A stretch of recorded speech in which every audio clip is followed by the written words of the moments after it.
Buongiorno a tutti, ben ritrovati, spero che stiate tutti bene. Oggi riprendiamo la lettura del nostro libro Cuore.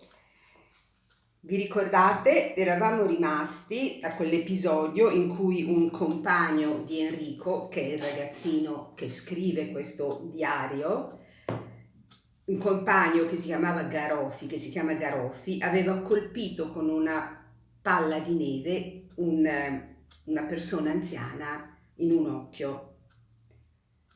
Adesso il giorno successivo Enrico scrive: Garoffi stava tutto pauroso quest'oggi ad aspettare una grande risciacquata dal maestro, ma il maestro non è comparso e poiché mancava anche il supplente è venuta a far scuola la signora Cromi, la più attempata delle maestre, che ha 2 figliuoli grandi e ha insegnato a leggere e a scrivere a parecchie signore che ora vengono ad accompagnare i loro ragazzi alla sezione Baretti. Era triste oggi perché ha un figliuolo malato. Appena la videro, cominciarono tutti a fare il chiasso, ma essa, con voce lenta e tranquilla, disse: rispettate i miei capelli bianchi. Io non sono soltanto una maestra, sono una madre. E allora nessuno osò più parlare, neanche quella faccia di bronzo di Franti, che si contentò di farle le beffe di nascosto. Nella classe della Cromi del Cati, quella che chiamano Nella classe della Cromi fu mandata la Delcati, maestra di mio fratello, e al posto della Delcati quella che chiamano la Monachina, perché è sempre vestita di scuro, con un grembiale nero e un viso piccolo e bianco, i capelli sempre lisci, gli occhi chiari chiari e una voce sottile che par sempre che mormori preghiere. E non si capisce, dice mia madre, è così mite e timida, con quel filo di voce sempre uguale che appena si sente e non grida, non s'adira mai. Eppure tiene i ragazzi quieti che non si sentono. I più monelli chinano il capo solo che li ammonisca col dito. Pare una chiesa la sua scuola e per questo anche chiamano lei la monachina. Ma ce n'è un'altra che mi piace pure, la maestrina della prima inferiore numero 3, quella giovane col viso color di rosa, che ha 2 belle pozzette nelle guance e porta una gran penna rossa sul cappellino e una crocetta di vetro giallo appesa al collo. È sempre allegra, tiene la classe allegra, sorride sempre, grida sempre con la sua voce argentina che par che canti, picchiando la bacchetta sul tavolino e battendo le mani per imporre il silenzio. Poi quando escono, corre come una bambina dietro all'uno e all'altro per rimetterli in fila. E a questo tira sul bavero, a quell'altro abbottona il cappotto perché non si raffreddi, li segue fin nella strada perché non s'accapiglino, supplica ai parenti che non li castighino a casa, porta delle pastiglie a quelli che hanno la tosse, impresta il suo manicotto a quelli che han freddo ed è tormentata continuamente dai più piccoli che le fanno carezze e le chiedono dei baci, tirandola per il velo e per la mantiglia, ma essa li lascia fare e li bacia tutti, ridendo. E ogni giorno ritorna a casa, arruffata e sgolata, tutta ansante e tutta contenta, con le sue belle pozzette e la sua penna rossa. È anche maestra di disegno delle ragazze e mantiene col proprio lavoro sua madre e suo fratello. Adesso un altro episodio si intitola In casa del ferito. Il ferito è l'uomo, quella persona anziana a cui era stata tirata una palla di neve nell'occhio. Con la maestra della penna rossa c'è il nipotino del vecchio impiegato che fu colpito all'occhio dalla palla di neve di Garoffi. Lo abbiamo visto oggi in casa di suo zio, che lo tiene come un figliuolo. Io avevo terminato di scrivere il racconto mensile per la settimana Ventura, il piccolo scrivano fiorentino, che il maestro mi diede a copiare. E mio padre mi ha detto: andiamo su al quarto piano a vedere come sta il signore con l'occhio ferito. Siamo entrati in una camera quasi buia, dove il vecchio era a letto, seduto, con molti cuscini dietro le spalle. Accanto al capezzale sedeva sua moglie e c'era in un canto il nipotino che giocava. Il vecchio aveva l'occhio bendato. È stato molto contento di vedere mio padre. Ci ha fatto sedere e ha detto che stava meglio, che l'occhio non era perduto, non solo, ma che a capo di pochi giorni sarebbe guarito. Fu una disgrazia, ha soggiunto. Mi duole dello spavento che deve aver avuto quel povero ragazzo. Poi ci ha parlato del medico che doveva venire a quell'ora a curarlo. Proprio in quel punto suona il campanello. È il medico, dice la signora. La porta si apre e chi vedo? Garoffi col suo mantello lungo, ritto sulla soglia, col capo chino, che non aveva coraggio di entrare. Vi ricordate, Garoffi è quello che aveva lanciato la palla di neve nell'occhio di questa persona. Chi è? Domanda il malato. È il ragazzo che tirò la palla, dice mio padre. E il vecchio allora: oh povero ragazzo, vieni avanti, sei venuto a domandare notizie del ferito, non è vero? Ma va meglio, sta tranquillo, va meglio, son quasi guarito. Vieni qua. Garoffi, confuso, che non ci vedeva più, si è avvicinato al letto, forzandosi per non piangere, e il vecchio l'ha accarezzato, ma egli non poteva parlare. Grazie, ha detto il vecchio, va pure a dire a tuo padre e a tua madre che tutto va bene, che non si diano più pensiero. Ma Garoffi non si muoveva, pareva che avesse qualcosa da dire, ma non osava. Che mi hai da dire? Che cosa vuoi dire? Io nulla. Ebbene, addio, arrivederci ragazzo, vattene pure col cuore in pace. Garoffi è andato fino alla porta, ma là si è fermato. Si è volto indietro verso il nipotino che lo seguiva e lo guardava curiosamente. Tutto a un tratto, cavato di sotto il mantello un oggetto, lo mette in mano al ragazzo, dicendogli in fretta: è per te, e via come un lampo. Il ragazzo porta l'oggetto allo zio. Vedono che c'è scritto: ti regalo questo. Guardano dentro e fanno un'esclamazione di stupore. Era l'album famoso con la sua collezione di francobolli che il povero Garoffi aveva portato, la collezione di cui parlava sempre, su cui aveva fondato tante speranze e che gli era costata tante fatiche. Era il suo tesoro, povero ragazzo, era metà del suo sangue, che in cambio del perdono egli regalava.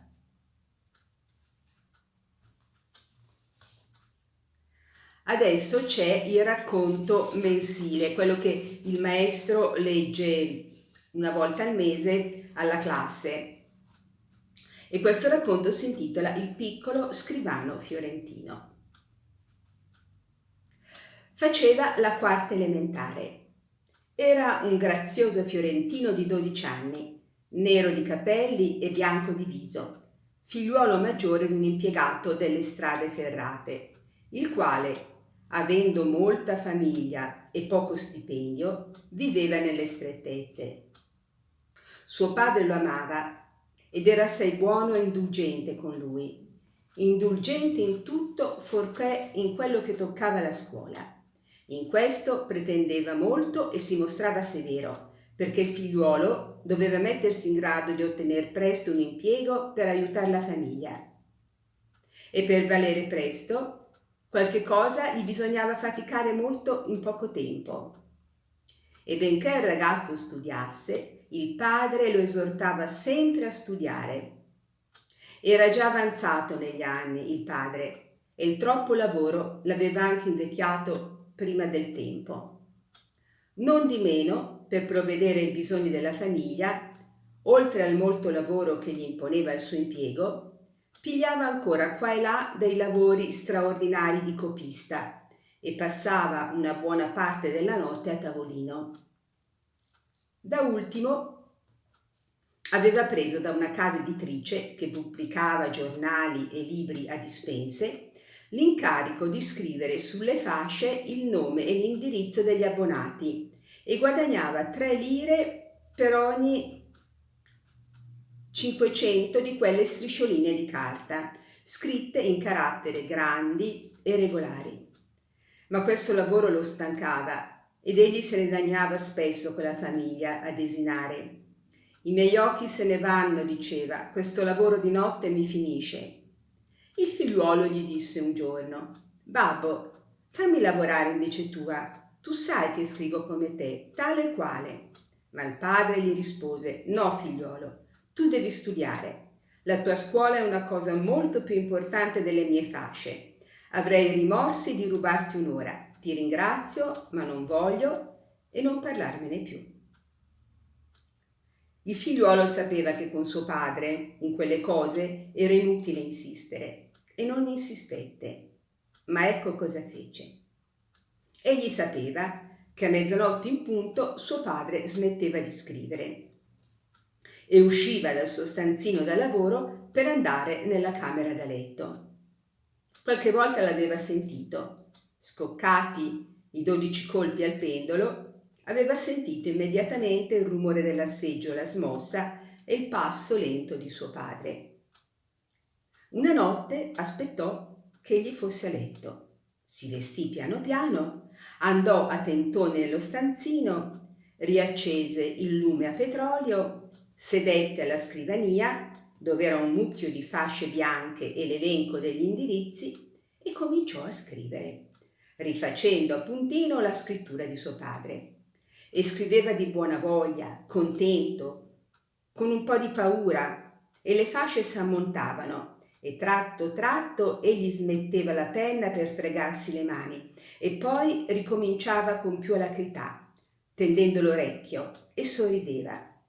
160 ne scrisse, 1 lira.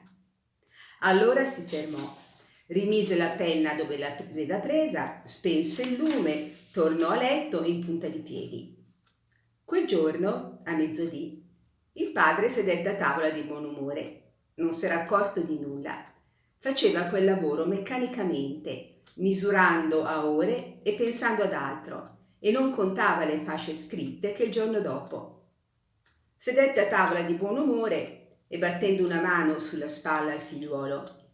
Giulio, disse, è ancora un buon lavoratore tuo padre. In 2 ore ho fatto un buon terzo di lavoro più del solito ieri sera. La mano è ancora lesta e gli occhi fanno ancora il loro dovere. E Giulio, contento, muto, diceva tra sé: povero babbo, oltre al guadagno, io gli do ancora questa soddisfazione di credersi ringiovanito. Ebbene, coraggio. Incoraggiato dalla buona riuscita, la notte appresso, battute le 12, su un'altra volta e al lavoro. E così fece per varie notti. E suo padre non s'accorgeva di nulla. Solo una volta a cena uscì questa esclamazione: è strano quanto petrolio va in questa casa da un po' di tempo. Giulio ebbe una scossa, ma il discorso si fermò lì e il lavoro notturno andò innanzi.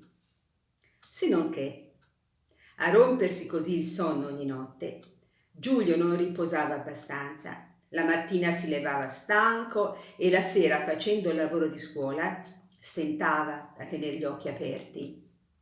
Una sera, per la prima volta in vita sua, s'addormentò sul quaderno. Animo, animo, gli gridò suo padre battendo le mani, al lavoro. Egli si riscosse e si rimise al lavoro. Ma la sera dopo e i giorni seguenti fu la stessa cosa e peggio. Sonnecchiava sui libri, si levava più tardi del solito, studiava la lezione in qualche modo, pareva svogliato nello studio. Suo padre cominciò a osservarlo, poi a impensierirsi e infine a fargli dei rimproveri. Non glieli aveva mai dovuti fare. Giulio, gli disse una mattina, tu mi imbrogli, non sei più quello d'una volta. Non mi va questo. Bada, tutte le speranze della famiglia riposano su di te. Io son malcontento, capisci? A questo rimprovero, il primo veramente severo che gli ricevesse, il ragazzo si turbò. Sì, disse tra sé e sé, è vero, così non può continuare. Bisogna che l'inganno finisca. Ma la sera di quello stesso giorno, a cena, suo padre uscì a dire con molta allegrezza: sapete che in questo mese ho guadagnato 32 lire di più del mese scorso a scrivere le fasce. E dicendo questo, tirò di sotto alla tavola un cartoccio di dolci che aveva comprato per festeggiare con i suoi figlioli il guadagno straordinario e che tutti accolsero battendo le mani. E allora Giulio riprese animo e disse in cuor suo: no, povero babbo, io non cesserò di ingannarti, io farò degli sforzi più grandi per studiare durante il giorno, ma continuerò a lavorare di notte per te e per tutti gli altri. E il padre soggiunse: 32 lire di più, son contento. Ma è quello là, indicò Giulio, che mi dà dei dispiaceri. Giulio ricevette il rimprovero in silenzio, ricacciando dentro 2 lacrime che volevano uscire, ma sentendo ad un tempo nel cuore una gran dolcezza, e seguitò a lavorare di forza. Ma la fatica, accumulandosi alla fatica, gli riusciva sempre più difficile di resistervi. La cosa durava da 2 mesi. Il padre continuava a rimbrottare il figliolo e a guardarlo con occhio sempre più corrucciato. Un giorno andò a chiedere informazioni al maestro e il maestro gli chiese: sì, fa, perché ha intelligenza, ma non ha più la voglia di prima, sonnecchia, sbadiglia, è distratto, fa delle composizioni corte, buttate giù in fretta, in cattivo carattere. Oh, potrebbe fare molto, ma molto di più. Quella sera il padre prese il ragazzo in disparte e gli disse parole più gravi di quante non ne avesse mai intese. Giulio, tu vedi che io lavoro, che io mi logoro la vita per la famiglia. Tu non mi assecondi, tu non hai cuore per me, né per i tuoi fratelli, né per tua madre. Oh no, non lo dire, babbo, gridò il figliuolo scoppiando in pianto e aprì la bocca per confessare ogni cosa. Ma suo padre l'interruppe dicendo: tu conosci le condizioni della famiglia, sai che c'è bisogno di buon volere e di sacrifici da parte di tutti. Io stesso, vedi, dovrei raddoppiare il mio lavoro. Io contavo questo mese sopra una gratificazione di 100 lire alle strade ferrate e ho saputo stamani che non avrò nulla. A quella notizia, Giulio ricacciò dentro subito la confessione che gli stava per fuggire dall'anima e ripeté risolutamente a se stesso: no, babbo, io non ti dirò nulla. Io custodirò il segreto per poter lavorare per te. Del dolore di cui ti son cagione ti compenso altrimenti. Per la scuola studierò sempre abbastanza da essere promosso. Quello comporta è di aiutarti a guadagnare la vita e di alleggerirti la fatica che ti uccide. E tirò avanti, e furono altri 2 mesi di lavoro di notte e di spossatezza di giorno, di sforzi disperati del figliuolo e di rimproveri amari del padre. Ma una sera, a cena, il padre pronunciò una parola che fu decisiva per lui. Sua madre le guardò e, parendole di vederlo più malandato e più smorto del solito, disse: Giulio, tu sei malato. E poi, voltandosi al padre ansiosamente: Giulio è malato, guarda com'è pallido. Giulio mio, cosa ti senti? Il padre gli diede uno sguardo di sfuggita e disse: È la cattiva coscienza che fa la cattiva salute. Egli non era così quando era uno scolaro studioso e un figliolo di cuore. Ma egli sta male, esclamò la mamma. Non me ne importa, rispose il padre. Quella parola fu una coltellata al cuore per il povero ragazzo. Scusate. Ah no, padre mio, disse tra sé il ragazzo col cuore stretto dall'angoscia.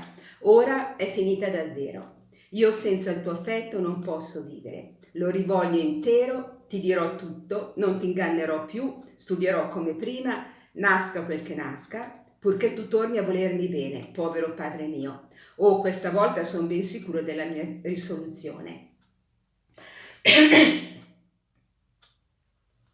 Ciò non di meno, quella notte si levò ancora, per forza d'abitudine più che per altro.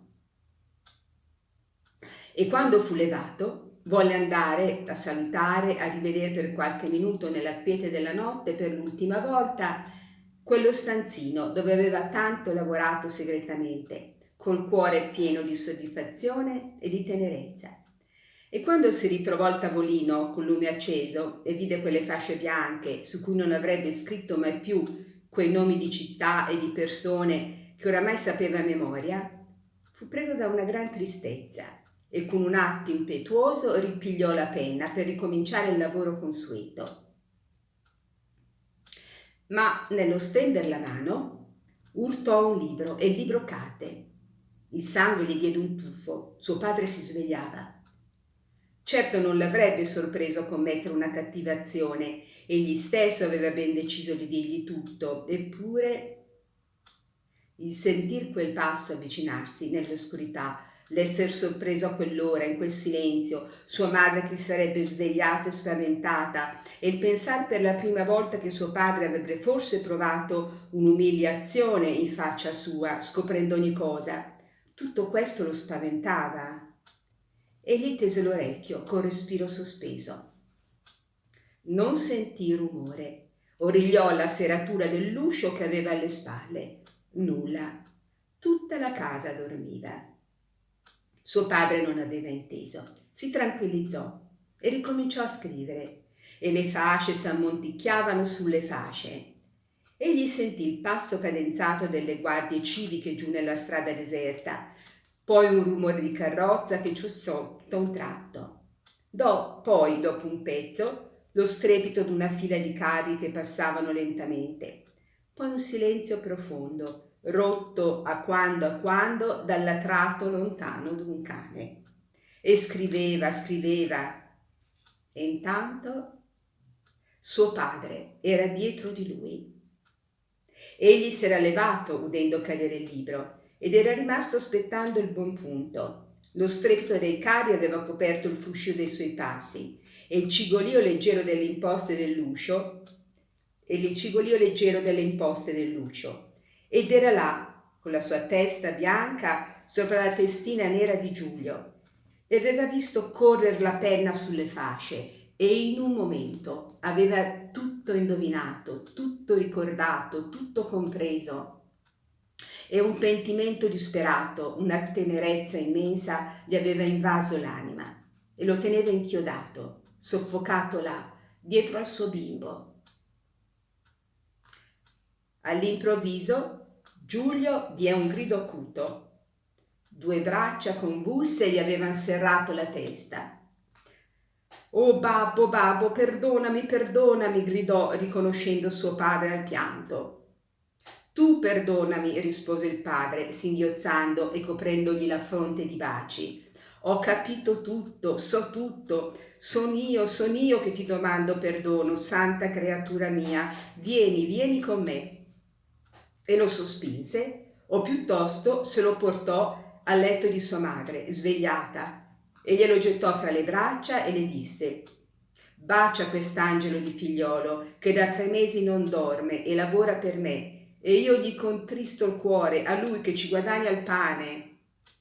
La madre se lo tenne sul petto senza poter raccogliere la voce.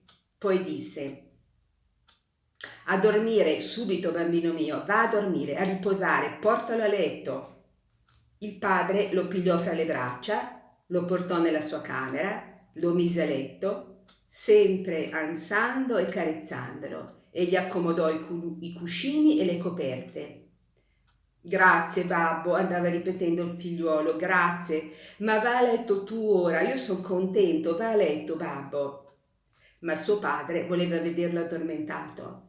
Sedette accanto al letto, gli prese la mano e gli disse: dormi, dormi, figliuol mio. E Giulio, sposato, s'addormentò finalmente e dormì molte ore, godendo per la prima volta dopo vari mesi di un sonno tranquillo, rallegrato da sogni ridenti. E quando aprì gli occhi, che splendeva già il sole da un pezzo, sentì prima e poi si vide accosto al petto, appoggiata sulla sponda del letticciolo, la testa bianca del padre, che aveva passata la notte così e dormiva ancora, con la fronte sul suo cuore. Bene, bello, vero? Questo racconto mensile. Spero che vi sia piaciuto. Proseguiremo ancora la lettura di questo bel libro. Spero che stiate tutti bene, che continuiate bene, che tutto vada per il meglio. Vi ringrazio tanto e vi abbraccio tutti. Buona giornata.